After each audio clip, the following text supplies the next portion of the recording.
Hey everyone, thank you so much for watching in advance. I have got 3 really easy tips that I'm going to share with you, and it's how to style your favourite crossbody or shoulder bag with your outfit in a way that makes the outfit and the bag pop and complement each other. And I know that on the face of it you'd be thinking, well, why do I need a video to tell me this? But if you're anything like me and you get dressed in the morning and then you go to pick your bag and you just pick your favourite and you haven't really thought about the 2 things going, then I think the 3 tips in here are really gonna help you, because they've definitely helped me. So I'm going to talk to you about the tips, and at the same time I'm going to style things with current items that are out now. Most of the items I'm going to show you are from Lilly Silk. Lilly Silk have really kindly sent me the Lilly Silk items in this video. Now Lilly Silk, in case you don't know, they are an online retailer and they sell really good quality silk items. So all of their items are mulberry silk. A lot of the shirts are 100% mulberry silk. Some of the knit jumpers have got a mix in there of silk and wool and things like that. Because these items have been gifted to me, I'm not using affiliate codes. Is that it? Affiliate links for any of the things. So I've linked to everything below, but they're not affiliate, and I'm just calling this an ad so that you know really that they've given me these items. Everything's quite neutral. So I've got a mauve colour, some whites. This is also from there. And how many of you are noticing more and more? I'm seeing loads of silk satin skirts at the moment that are coming out, and I really was curious to know how I could style it, so I'm going to show you that as well. So my first tip, and the one thing that I felt like I didn't do for a long time, and then it was only when, if I went out, if my friend took a picture of me for my Instagram, I'd be like, that bag does not go with any of that. Clearly I picked it that morning just because I liked it. So I figured out ways of incorporating. Now here's the thing. If you're looking at your bag and you like it and you want to wear it, the thing for me is I look at it and I try and incorporate at least one key thing about this particular bag. So it might be the hardware. This particular bag I do find very difficult to style unless I'm using something like one of the Dior belts to pull it in, just because this particular hardware is antique gold. So it's very unique, shall we say. It's a very particular type of gold, and I don't have anything from any other brands that is quite like it, so it can be difficult to mix it in and make it look the same. But buying one of the Dior belts has really helped me do that. So that's the first thing. Try and incorporate the hardware, and this is a funny example really, because there are not too many bags I can think of where the hardware is so unique that you'd need to buy the actual belt from the brand. For example, if I were to show you a classic flap, this is a lot more generic. So for example, if you wanted to match the silver, you could wear silver jewellery or a silver necklace, or even a belt that had a silver buckle on it. There are lots of different ways you can do that. Another thing is, so there's the hardware. Another thing is also to look at the colour of the bag, maybe to incorporate part of that through your shoes or something. And then the final thing as well is texture and fabric. So if you imagine the Gucci Marmont bags that come in velvet, on their own they would probably be quite tricky to style, but if you can find something that is also velvet and incorporate into your outfit, that would be a way of going. Now if I was going to use one of those velvet bags, you know what I'd do? I would go and find one of those, you can get chokers, like a strip of velvet like as a choker. I would do something like that in the colour of the bag so that you've got the colour and the velvet texture going on. And as you can see here with this particular outfit, the dress that I'm wearing here, it's very dainty and feminine. And I wanted, for me, when I'm not on camera, my style is a little bit more boyish. But I do like wearing dresses, but I just don't like them looking too ladylike. Kind of like, is tomboy the word? I don't know, but that's my style. But anyway, what I've done with this is to make the bag work with this, is I've put that belt across the waist so it matches up with the hardware of the bag. And then with the bag, I've also put the leather jacket. So you've got the edginess of the bag meeting the edginess of the leather jacket. This dress ties at the back, by the way, just so you can see. It's got a zip that goes up the side and it ties at the back in a bow. I then put a belt over the top of it. On the front, it's got a little kind of like fluted sleeves there. The material of Lilly Silk items, It's weird because normally I've bought silk before and it's always been a bit transparent and very thin. In fact, I bought a blouse from Club Monaco about 2 years ago and it wasn't worth the money. I mean, I bought it because it went at the time with a knit jumper that I was buying, but the material was really thin, it was silk. And I tell you something, that top was over £100 and I'd worn it a couple of times and I bent over one day wearing it and it had a seam that went down the back there and the whole thing ripped open. And it was literally because the material was so thin and it was such a fine silk that it didn't have any strength in it. Like when you moved around or when you leant forward and there was like a bit of tension on the seams there, it just completely ripped. I haven't had this with Lilly Silk. As you can you see the thickness of the fabric? You can't really see through it, but also the weight of it means that with shirts and definitely with skirts and dresses, they don't lift up. When the wind blows, I've never had a problem with any of their skirts. And I don't like wearing skirts for that reason, because I like to feel comfortable and not have to worry about that. But with their items, they're weighty, so it doesn't happen. The second thing that I always do is I look at the size of the bag and compare it with myself, my stature, and the outfit. So for example, I was going to wear my Chanel classic flap with that mauve bag that you saw earlier. But when I tried to put the two things together, the classic flap looked too big against that dress. Does that make sense? The two things didn't look good together. I think if I had a smaller size classic flap, it would have worked out. But because the dress is very feminine and quite dainty, the size of the classic flap didn't quite work. So I put it with a different bag in the end. But another bag that would equally have worked would be something like this. This is a mini Lady Dior.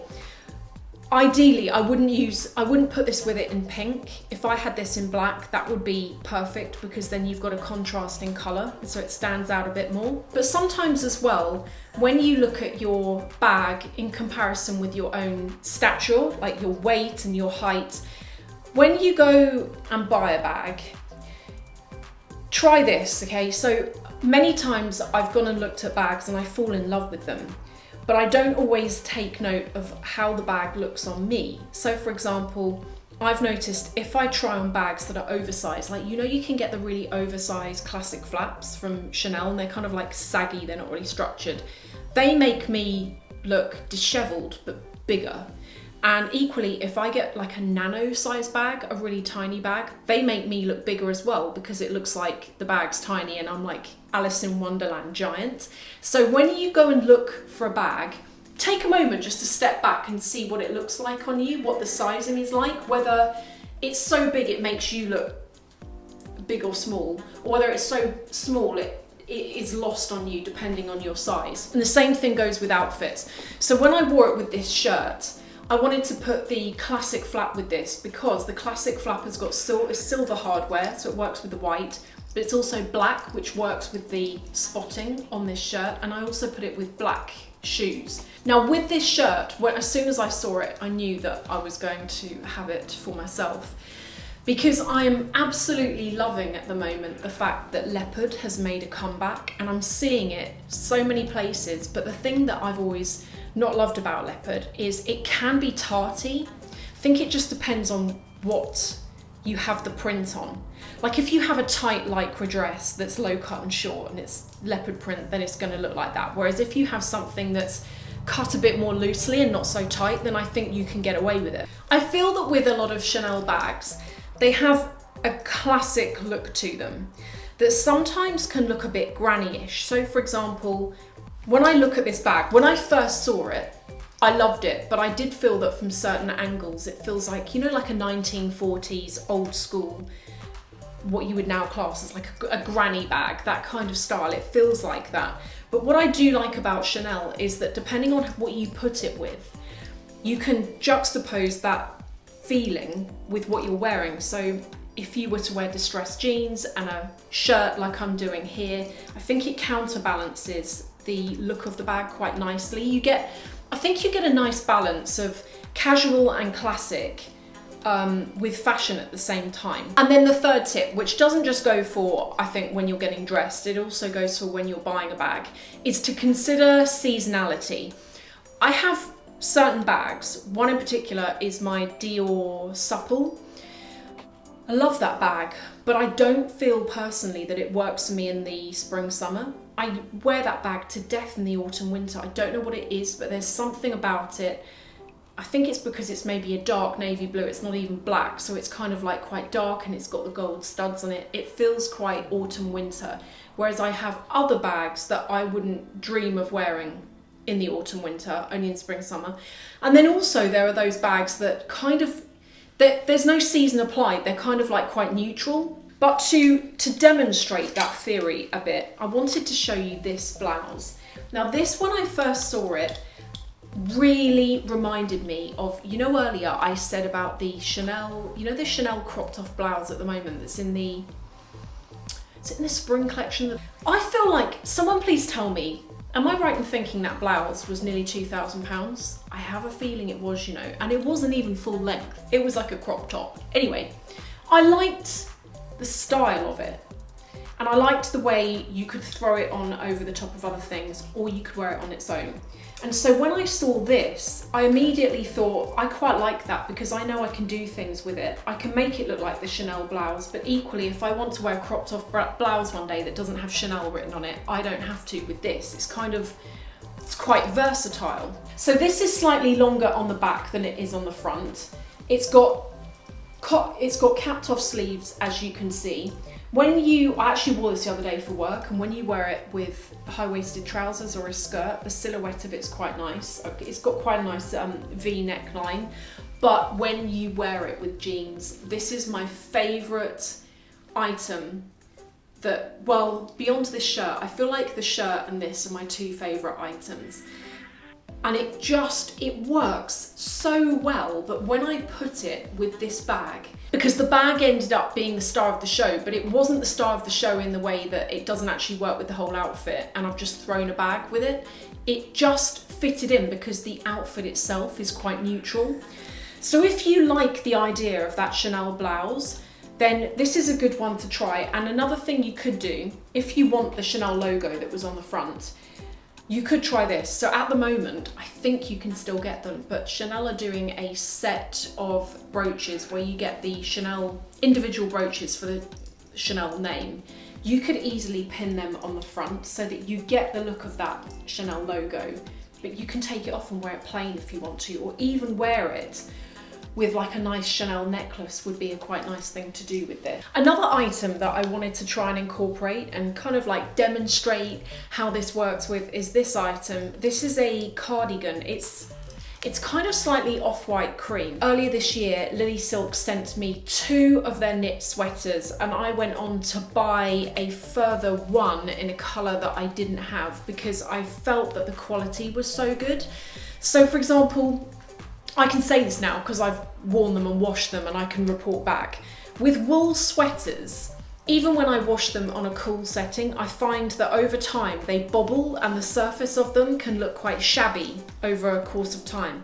Now I don't know why this is, but with silk, it hasn't happened and I wash them in the same way. So I find that the quality is better, and although it's silk, and I didn't even know that you could knit with silk or whatever. It's actually really good quality. And with this, I felt that I could do quite a lot with it because as summer goes, it's quite a fine knitted item. The final outfit, and as soon as I saw this skirt, I wanted to try it because I have been noticing in so many places recently, silk and satin midi skirts. And I saw it and I wanted to try it because I know from Lilly Silk silk that it's quite heavy, so I haven't got to worry about it like lifting if the wind catches it. Got it, tried it on. In fact, didn't even need to try it on to know it's very heavy, the material, and it's not transparent at all. Can you see that? And I've put it with, this top is from Lipsy, and it's faux, it's like a satin, and I quite like the combination of the pale pink with the black.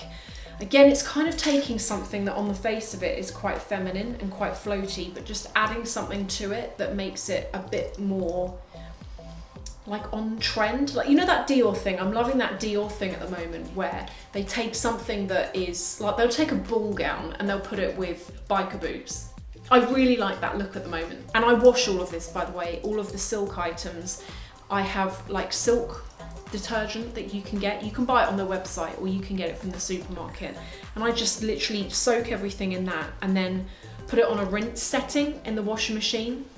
Hang it to dry. I don't tumble dry it or anything. And it comes out silky and smooth every single time. And I use their pillowcases as well. They're very nice. I hope that you have found this helpful and those 3 tips have helped you. Thank you so much for watching. I always really, really appreciate it. And I hope that you come and join me in the next video.